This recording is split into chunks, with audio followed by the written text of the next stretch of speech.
chim nghe bùm lai nay tổ nghe mang râm man hi lâu vàng nghe có vẫn đủ tận dễ xoay nó xiết lòng có tụ diệt dễ xoay nó xiết lòng có tụ diệt dễ cái thiên những thầy lối dễ diệt dễ cái thiên những thầy lối dễ diệt dễ để bề chân ngon liền bề tan po ni mo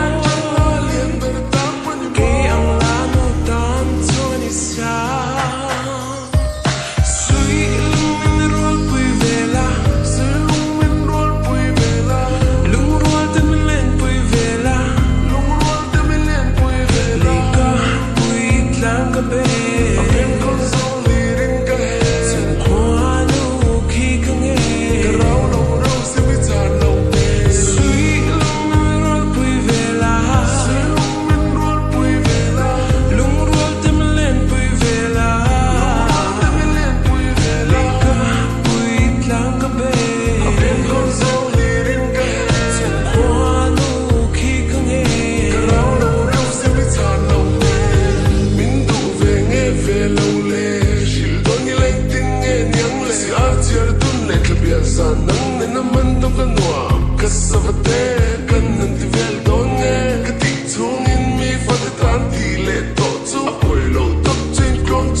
chuan, đúng mà mình đủ quy việc lâu che, rồi thì nát thì can như lâu hoa nghe.